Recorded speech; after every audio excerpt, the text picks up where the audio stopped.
Friend. Should we start with Maddie or Mary? So here's the thing. Both of them are going to be doing the read to write strategy. Great. Mary is doing a show call from yesterday's work. Okay. So we might honestly miss it. Okay. Maddie is doing something for when they're writing their essay. I see. So Mary is show calling gist notes. Mary said, well, we're going to talk about this in a second. Okay. You want me to? Yeah, talk to me. Okay. So, looking at Mary's work, the Great. gap is that on their note catcher yesterday, they were able to, like, essentially paraphrase details that answered their question, and she was kind of going hard on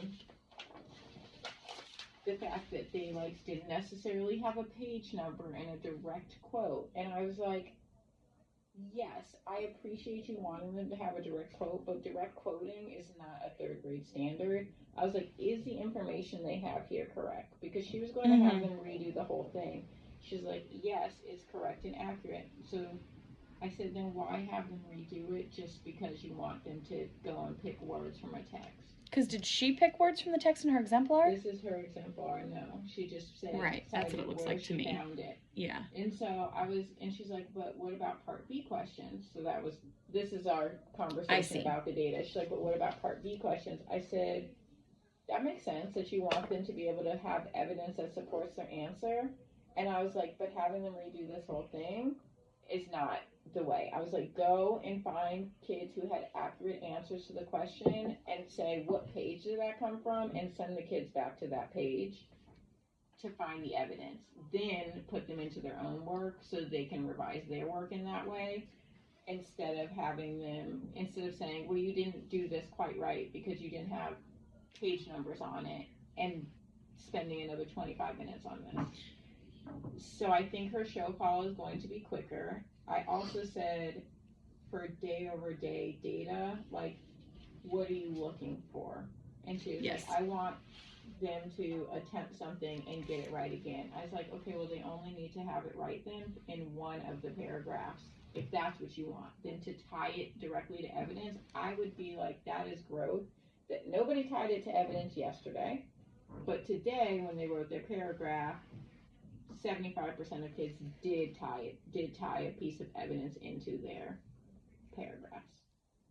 And I was like, I mean, that's even a very high number, but it's like, that's the kind of growth that you should go for. Yeah. Not this holistic thing of, well, they had no evidence yesterday, and then now they have 17 pieces of evidence in their paragraph. I'm like, that's the end of the road. I like that you're looking that far, but. Totally. And I think you did something really smart in your coaching, in your looking at student work with her, because she was equating, and they're like, at the end of the day, being able to prove our answer matters, but ultimately what she asked kids to do on the note catcher was prove an answer with evidence, just paraphrased evidence. Yeah.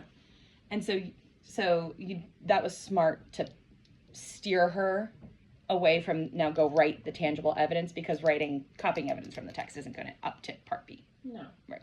But so they can think about why they paraphrase that way. They can make that connection. That's a valuable connection to make. So. Do you have the student work that you looked at with her? Yep. Nice. Did you see the same gap that she had noticed? So no, I didn't. What did you see? I saw what we were talking about yesterday, where they were just quickly answering each of these things. Like, this doesn't, from what they read yesterday, this doesn't show me that they necessarily could recount a story holistically.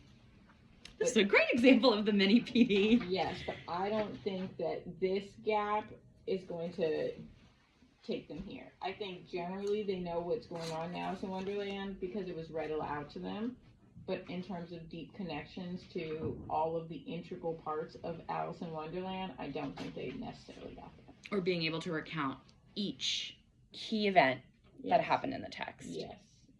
And then, recount each key event and think, why does it matter? Because like one of the questions in this lesson today is, why did the author say that Alice's book had no pictures?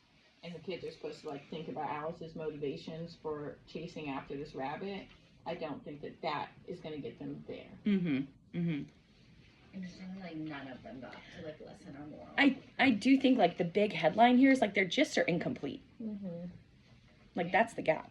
Yeah, and they're like then not getting to like the bigger takeaway that you're supposed to Right. get to, like what's the moral or the lesson that Alice is learning. Like, Right. Now, do kids need the lesson or moral for today's task? It's talking about literal magical. The task today is, let me read exactly what it says. Something about what are Alice's magical experiences? What are Allison learning? It's on top of this paper.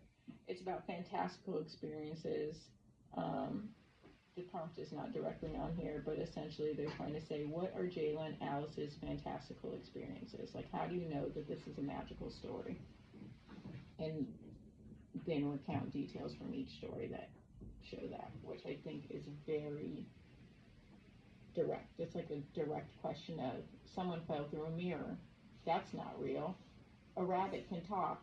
That's not real. Like, those kinds of answers, so... And even looking at these gist notes, I'm not convinced that popped for kids yesterday. Not that it needed to, but what do we want to see Mary do to address those gaps today? Sorry, just to make it cleaner. Very literal. Yes. Like, it's like even Amanda, who's the highest, is like, she was small, so she couldn't get the key. She wanted to be tall, so she ate some cake, but nothing happened. Like, it's not really showing. And to be fair, we want gist notes to be pretty literal, but based off the gist notes that kids have, they don't have the magical events that happened in the text. And I think Amazi's example is great, that she was small and she wanted to be tall. There was a magical thing that happened there. There's also more on the back. Oh, that's good to know. Yeah. This, I also didn't look at that. a rabbit runs past and jumps in a hole. Alice follows. Alice sees a white rabbit with pink eyes run past her. Alice fell in the rabbit's hole. Like, yeah, but we're missing, like, she followed the rabbit because the rabbit talked. Exactly. And the rabbit had a pocket watch. Like, that's key to understanding the literal, like, it's still, the literal understanding is still too literal. I think that's the point you were making, Jenny. So so if that's the gap, that the gists are incomplete, kids don't have full understanding of the key events in the text today, what do we want to see Mary doing? Keep on saying Maddie. Well, I think that the first thing would be, and this is based on this text genre, she could talk about things being unimaginable, unusual, exaggerated in folklore. So yesterday you did a good job telling me what literally happened. Now we need to go back and look. When we reread, we're looking for things that are unimaginable. And why is that? So we want to see her give an example or model identifying a key aspect of the genre. If she doesn't do that, what are you going to do? I'm going to, I have two options. One, send the kids into a turn and talk about what's one thing that happened in this story that couldn't happen in real life. Okay. And they just try and remember, which I know is not the best strategy of having kids just remember something, but just so I can talk to Mary and prompt her to make this connection. Or I think you could use Alice. Like, Alice is an easier text to navigate to find a magical example. Yes, I would use Alice. Yeah. Because it's shorter and it's not, they haven't read as many pages of it, so I'd be like, go back to Alice in Wonderland. Yeah, and with your partner, find point, underline, star, whatever. Yes. An example of something that couldn't happen in real life. Yeah. And then you can coach. I think, like, this also, like, I feel like something we've been, like, come up several times this year is, like, how are the teachers, like, dramatizing to build meaning. And like this feels like the time, like very similar to when we're doing the narrative writing, that like she could be very basic. Like folklore often has magical, like folklore is a type of fiction that has magical events. Like not all fiction has magical events, but folklore does. Or she could like really exaggerate it up as she's reading, as she's like pausing. So it's like she starts with like, okay, folklore is like, is it fiction or nonfiction? Yep, it's fiction. How do we know? Because it's not real. But folklore is special, like because it's magic. We see talking animals and witches and da. So like as we read, we're gonna stop and ask ourselves what's happening, and I want you to look for the magic. Like you just have to like I don't think she like she does a very like literal reading. Yeah. And I think then we see them getting to like Alice is small. She wants to be big. Yeah. But So can we model that for her? She can't reach the key. Yeah.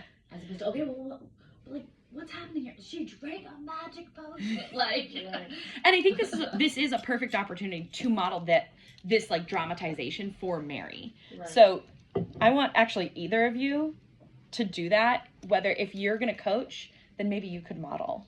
Yeah. And then you notice how dramatic Jenny's being and why.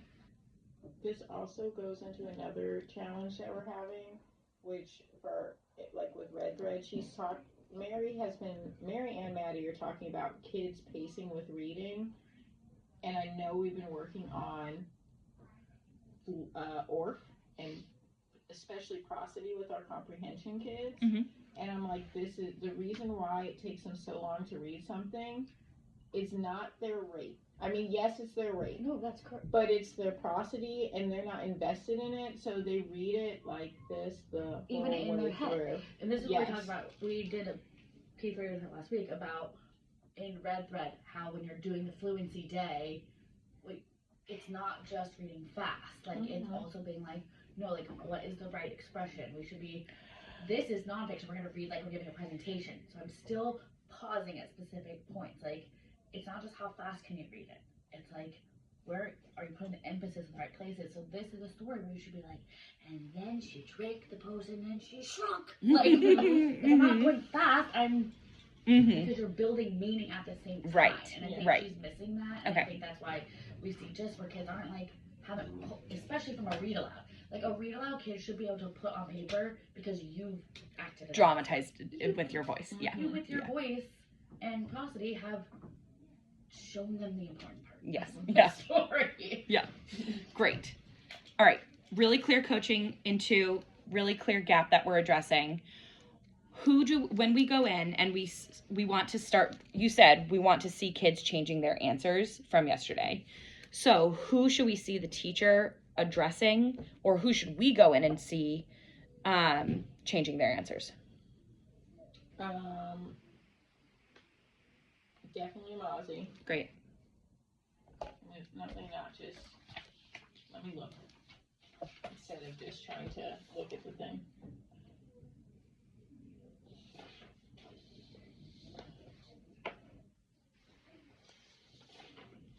Do I count it if they just? Because did Amir have? Amir didn't finish. Great. So Alan, Mozzie, Alan. I only have 3. I guess Cameron